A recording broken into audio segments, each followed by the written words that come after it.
4 of Gonzaga's 5 starting spots feel like they're set in stone, but that final starting spot could go any number of directions with Tyon Grant-Foster's status still up in the air.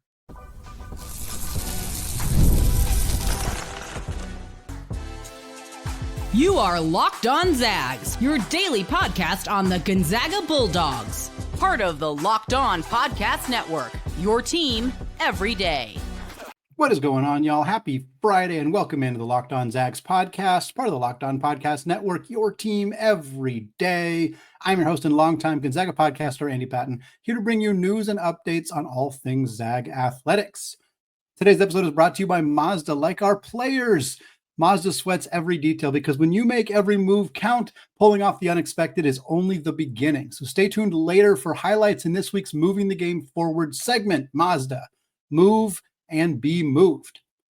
Fun stuff today to get through the final week before we have some real basketball to talk about. I guess we won't talk about it during next week, but then we got that Sunday exhibition game on October 19th coming up very soon for Mark Few and the Gonzaga Bulldogs. Today, we're talking about what to expect for Coach Lisa Fortier and the women's basketball team as their FanFest starts on Saturday at 3 p.m. We'll get into what we're going to be looking for at that event. We're also going to talk about the best Zags from Eastern Europe in the Mark Few era. Combined a few countries together to talk about 7 different players to close out the show and the week. But we are leading off the show talking about Gonzaga's starting lineup. Because as of right now, we have seen a handful of different projections out there, a few national media analysts that have thoughts that maybe differ from where the rest of the people who are kind of closer to this team may feel at this point. But realistically, it feels like there's really only one spot in Gonzaga's starting lineup that is up for grabs. And that is, of course, because of the pending status regarding the eligibility of Tyon Grant-Foster for this upcoming season. I talked about this on Thursday's episode. For those of you who listened to it, it was the Mario Saint-Superi player preview show. And while I think Mario is going to be a very big piece of Gonzaga's roster this season, I think his upside is a tremendous part of how good this team truly is going to be. I don't think Mario is going to start this season in the starting lineup. In fact, I wouldn't be surprised if he doesn't start for Gonzaga at all this year. He may end up creeping into the starting lineup either because he is playing so well that he deserves it, or because somebody else is struggling or gets hurt or something like that. But my expectation is that Braden Smith, the Colgate transfer who redshirted last year, will start at the 1, and veteran transfer guard Adam Miller, coming over from Arizona State, will start at the 2. I have not seen any reason to deviate from that projected starting backcourt for Gonzaga. And as we all know, as Mark Few has more or less completely confirmed, Gonzaga will start the 2 bigs, Graham Ike and Braden Huff, in the front court together this upcoming season. That leaves the 3. And had Tyon Grant-Foster had his waiver approved back in June, like it should have been, or even in July, I'm not sure we're even having this conversation, because I think Tyon Grant-Foster would have solidified himself as the starting 3 for this team. But right now, even if by the time you're listening to this, Grant-Foster's waiver has been approved and he is set to participate for Gonzaga this season, because as a reminder, right now, Grant-Foster can practice with the team, but his eligibility to actually play in games that count for Gonzaga is still to be determined. So whether Grant-Foster ends up getting that eligibility waiver or not, his limited time spent with the team makes me think that he's probably not going to be in Gonzaga's starting lineup on November 3rd when they take on Texas Southern. So what I'm going to look at today is who will replace him in the starting lineup. Again, this could be a full season replacement if Grant-Foster ultimately has his eligibility denied, or it could be a temporary replacement while Grant-Foster is getting his bearings straight and kind of acclimating to the system. It could end up being a situation where Grant-Foster ends up eligible and spends the whole season coming off the bench because he didn't get that time and somebody else grabbed on to that starting spot. In my mind, there are a handful of candidates here. We're going to talk about 5 of them, but really it's probably 3, maybe just 2 who have a super serious chance of being that starter in place of Grant-Foster. Number 1 is the guy who impressed all of us last Saturday At Kraziness in the Kennel, that would be 6'7" wing Steele Venters. The pros and cons for Steele, pretty simple. The pros, he's an elite outside shooter. He is great at getting out in transition. He had 2 of his 3 threes in Kraziness were in transition, getting his feet set, knocking down open threes. His other 3 was off a curl screen. Point being, he is a lights out 3-point shooter, 40+%, spaces the floor exceptionally well. He moves well without the basketball. He's a great cutter to the rim. Him and Adam Miller in the starting lineup together gives Gonzaga a lethal 3-point shooting combination. It creates all sorts of space on the floor for Graham and Braden to operate in the block. It creates room for the other Braden Smith, to operate out of the pick and roll. It gives Gonzaga such valuable floor spacing and elite outside shooting. The cons, Steele Venters is not a good defensive player. And while I think that as he gets his athleticism under him coming off of these 2 injuries, maybe he will start to look better. But if you watch Kraziness in the Kennel, Steele was pretty regularly getting driven by freshman Davis Fogel. And that's no knock on Davis. It's just a sign of like, I'm not sure Steele's going to contribute much on the defensive end of the floor. And if you start Steele, you have your 2 best perimeter defenders coming off the bench, 3 if you include Tyon Grant-Foster, and you have a starting lineup that's not great defensively. Smith is fine but undersized. Miller's fine but undersized. Venters is not great, and then the 2 bigs are not great defenders either. I worry that starting lineup is going to give up more points than they're going to score, or at least not be good enough. The offense that Venters provides is not going to be good enough to mitigate the defensive concerns of that starting lineup. Plus, I think Steele's going to play some minutes at the small ball 4, and if you start him at the 3, it doesn't mean you can't play him at the 4. It just gives you a little bit less flexibility within that starting lineup. Next up, the next most obvious candidate to replace Grant-Foster in the starting lineup is Jalen Worley. In the pros, he is an elite, versatile defensive player. He is, in many ways, the opposite of Steele Venters. It's a nice yin and yang between these 2 players. Jalen Worley can guard 1 through 4. He provides excellent positional flexibility on both ends of the basketball, but most notably, he is a very good on-ball defender. He is a good perimeter defender. He's a good off-ball defender. He does everything you need him to do on that end of the floor, and I think he gives you valuable perimeter defense in a lineup that otherwise is lacking it. He's also a good slasher, a good mid-range scorer, and he likes to attack with the basketball in his hands, and he's a secondary creator and ball handler. He played a lot of point guard at Florida State, and while I don't think he's necessarily going to play a ton of point guard for Gonzaga, I do think he's capable of it. And while Adam Miller is a bit more of a spot-up shooter type than necessarily a secondary creator, like we compare Adam Miller to Nolan Hickman a lot, but Hickman operated as that secondary creator. I think if Braden Smith's playing off the ball, and this is your starting lineup, Worley's the one who's going to be playing more on the ball, not Adam Miller. The cons for Jalen Worley, again, he's the opposite of Steele Venters. He doesn't shoot threes. He made 1 3 in his last full season at Florida State. Played 30-plus games, 24 minutes a night. He made 1 3. He took 7 of them.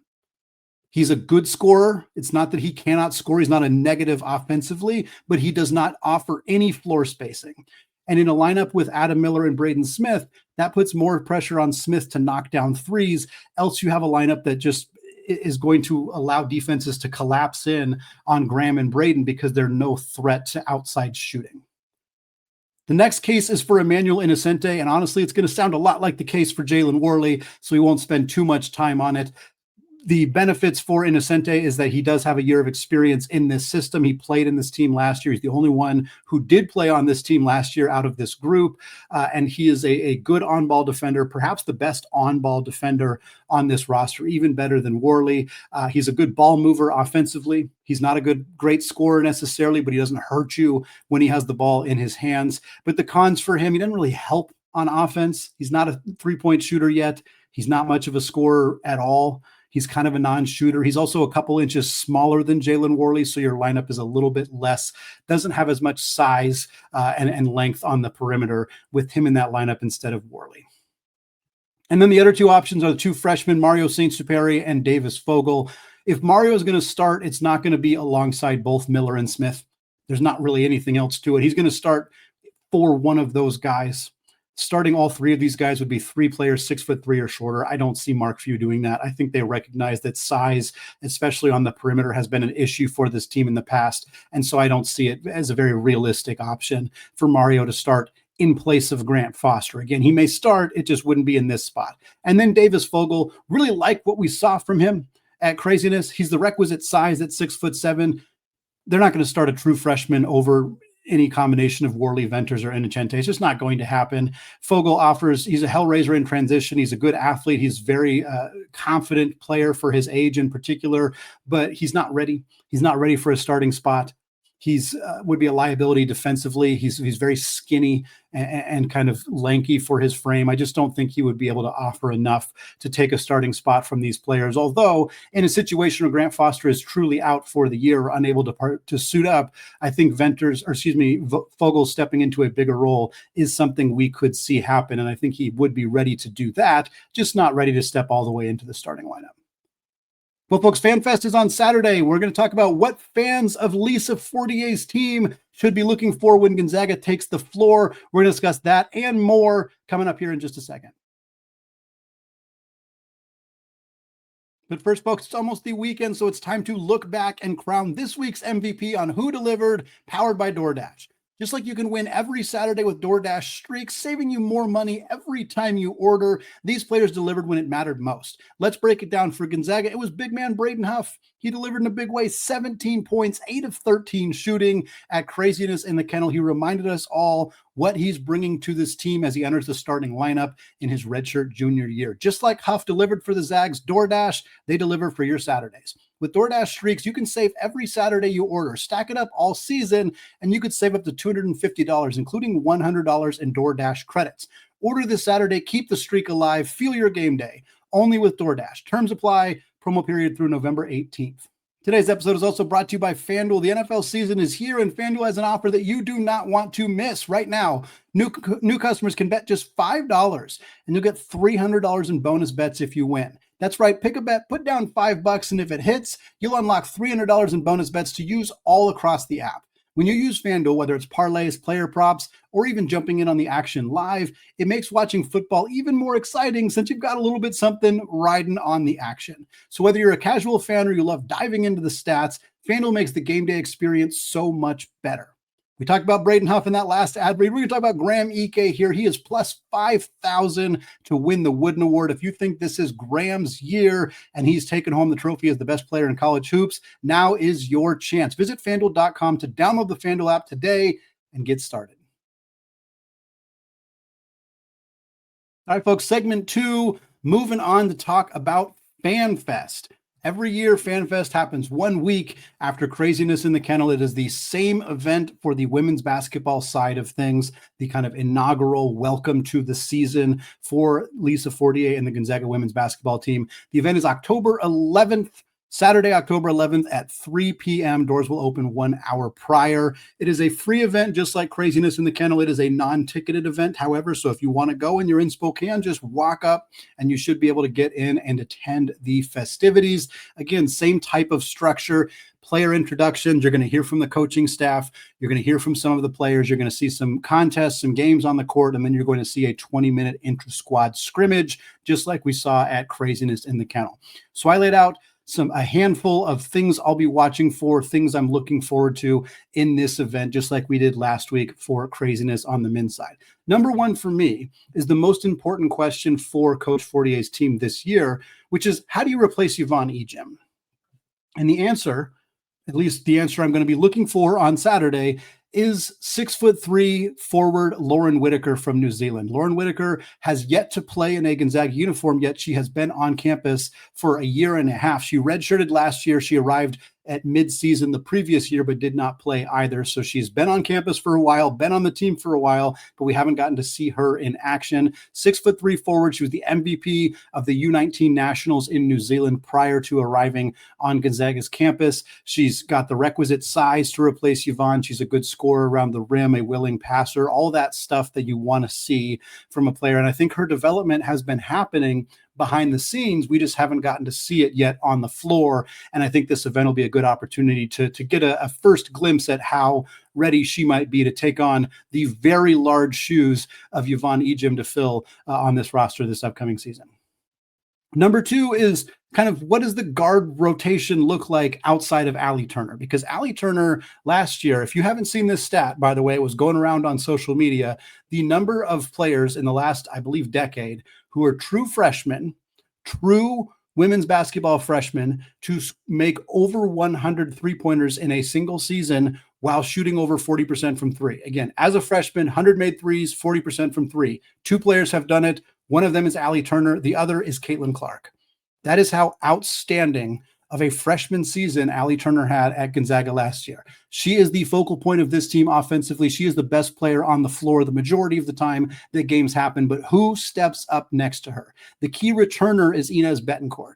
Betancourt spent 2 years at UConn before transferring to Gonzaga last year. Last year, she averaged about 6 points, 3 assists, shot 36% from three in about 22 minutes per game. She started about half the games. She was starting when Taylor Dalton was out with an injury. She kind of bounced in and out of the starting lineup after that. She is going to need to take a step up, limit the turnovers, be a consistent outside shooter. I think it's going to be between her and Z Akuso, a transfer from St. Mary's, who averaged about 11 points and 3 assists across 2 seasons with the Gales. The two of them, it may end up being the two of them and Turner starting together in the backcourt, but I think they're going to be the primary competitors for that secondary guard spot alongside Turner. And then also Taryn Gardner, a transfer from Boise State, who's from Meade High School in Spokane. She's going to mix in at those guard spots as well.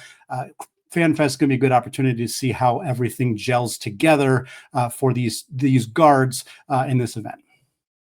Number 3, going back to the front court, 2 big-time transfers coming in for Coach Fortier's team. Very excited to see if they end up on the same team, if they're playing against each other, what roles they fill. They're both around the same height, both had similar production at smaller mid-major schools last year. So I'm kind of curious to see how they're deployed, how they're utilized for this team. That would be Sierra Lichty from Cal Poly and Taylor Smith from Weber State. Lichty averaged about 11 points, 7 boards, 1.2 steals at Cal Poly, while Smith averaged about 13 points, 6 boards, 2.5 assists, and 1.3 blocks last year at Weber State.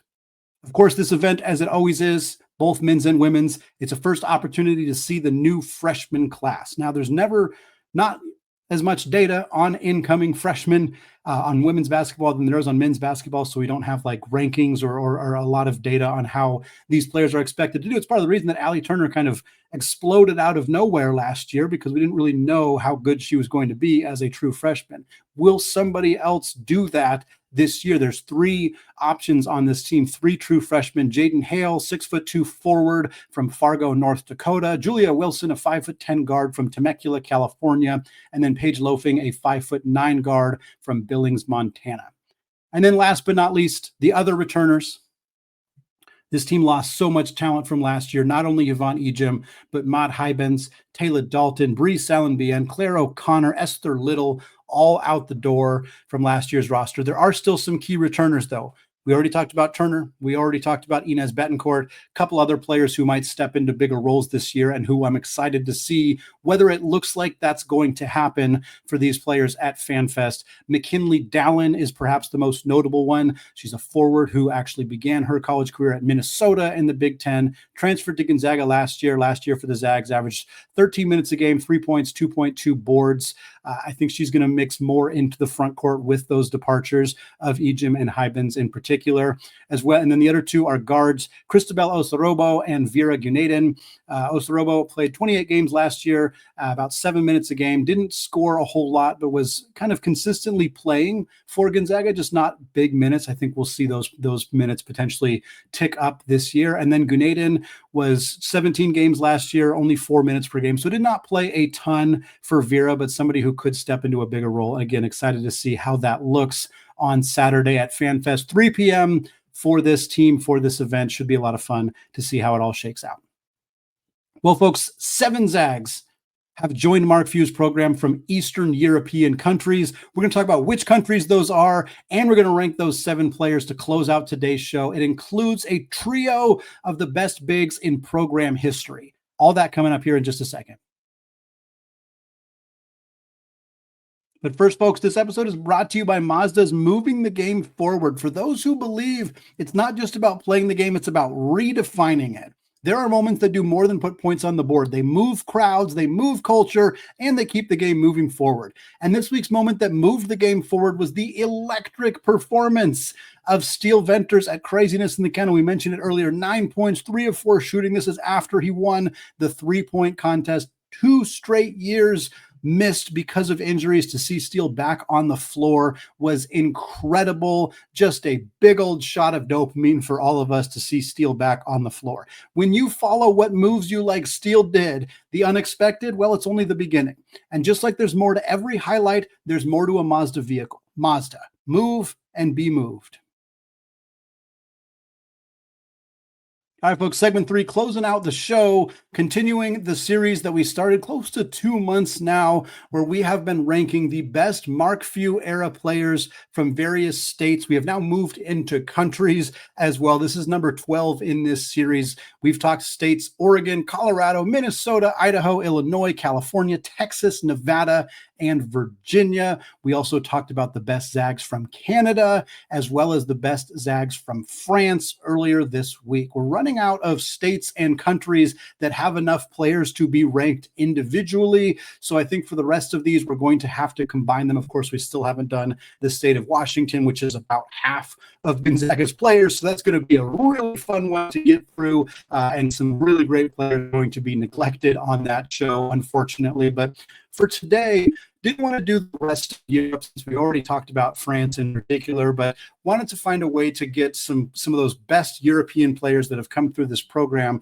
some honor here on the show. So what I'm counting as Eastern Europe, I have 7 players. They come from the following countries: Poland, Serbia, Lithuania, Croatia, and Russia. That's probably going to give away to many of you who we're going to be talking about for the rest of the segment. But that means we're not talking about any Germans or Italians or Spanish players.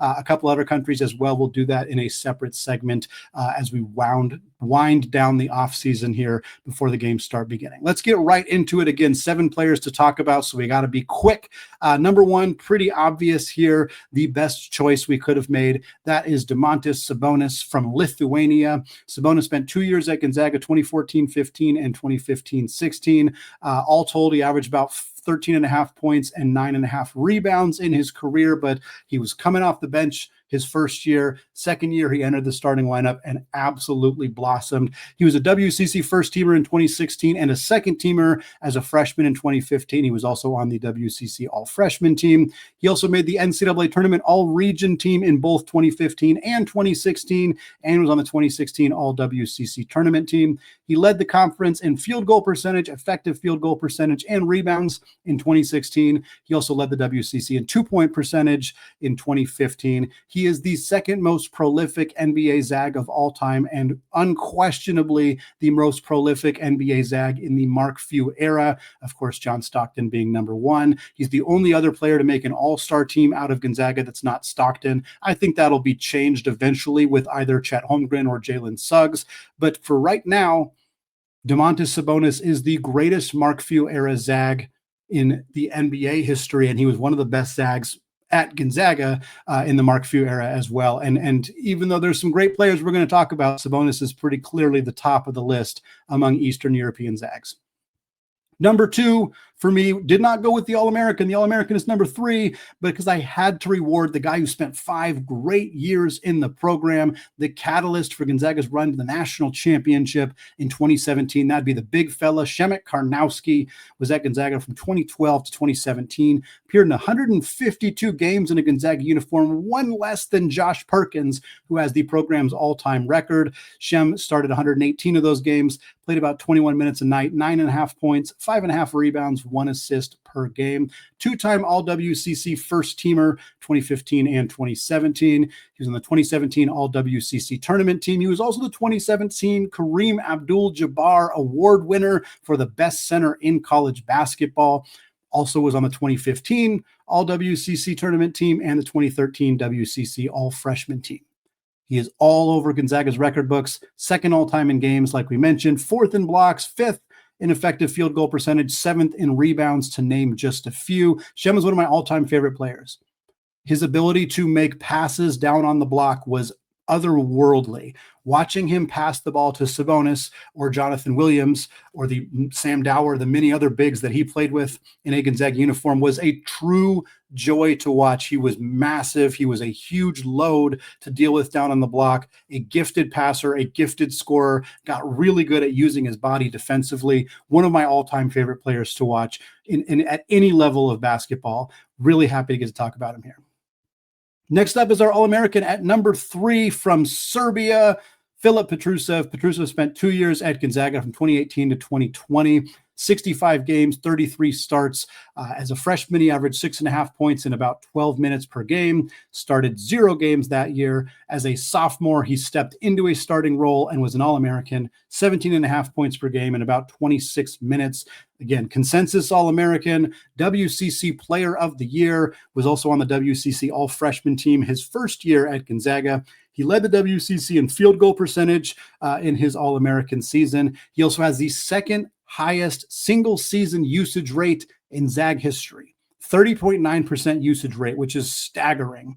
And it was the highest usage rate in Gonzaga history until last season, when that record was broken by Graham Ike. So literally one of the most utilized players in a single season in Gonzaga basketball history. Petrusev only spent 2 years at Gonzaga because he kind of got pushed out by Drew Timme, who was a freshman in Petrusev's All-American year. And despite, again, the fact that Petrusev was an All-American and averaged 17.5 per game, it was pretty clear that Drew Timme was better. So Petrusev left. He went back to Serbia. He won an MVP award in a high-level league over there, got drafted in the NBA draft, played a little bit more overseas, played very briefly in the NBA, now is set to play for United Arab Emirates this year. Oh, by the way, he was also a medalist at the 2024 Olympic Games for Serbia alongside Nikola Jokic and Bogdan Bogdanovic. Petrusev was a player that kind of didn't get as much love from the fans. I think people felt like he was a bit of a black hole, which he was. He did not have very good passing numbers. And in an era where so many of Gonzaga's bigs, I mean, this was coming kind of right off of the Karnowski Sabonis run, we were used to bigs who were better passers. And so I think that hurt Petrusev's reputation a little bit, as did the fact that he only played here for 2 years and maybe wasn't even the best big man on his team the year that he was an All-American, but he was a very, very good player for his second season in particular at Gonzaga and deserves a lot of accolades for what he did for this team. 4 more guys to get through. That's kind of where the big divide is. Everybody else wasn't really a big-time contributor for Gonzaga. Next up was Luka Krajinovic from Croatia, the only Croatian to talk about from Gonzaga. He spent 1 year with the program in 23-24, played just 16 games, averaged 8 minutes a game, 3 points, 1.5 boards. He played 20 minutes in 3 of his first 6 games in a Gonzaga uniform, Krajinovic did, and then he suffered a broken hand, and he missed the next 6 weeks. And after that happened, he never really got back into the rotation in a meaningful way. He only played 15 minutes per game once after that point. His career high was 7 points, which actually came in the NCAA tournament against McNeese when Gonzaga just blasted the doors off of that team. That was 7 points in that game. He also had 7 points against Portland in February of that season. After the season, Krajinovic was kind of expected to stick around, but right before the end of the portal deadline, he did enter the portal. Sounds like he kind of got politely pushed out of being on Gonzaga's roster because they landed Caleb Battle in the portal like a day after Krajinovic left. He ended up not finding another home in college basketball, returned to Croatia, where he is playing at a very high clip. Next up, and I debated really hard between which of these two guys to have first, but ultimately Krajinovic did have the better numbers, but he only spent 1 year and 16 games here, whereas Martynas Arlauskas played 58 games in a Gonzaga uniform across 3 seasons. Arlauskas from Lithuania, joining Domantas Sabonis from there. And Arlauskas was here from 2019 to 2022. Like we said, 58 games, but only 4 minutes a game, less than a point per game. His career high was 5 points, which he did twice, both against mid-major teams early in the 2019 season. That would be Arc Pine Bluff and Texas State.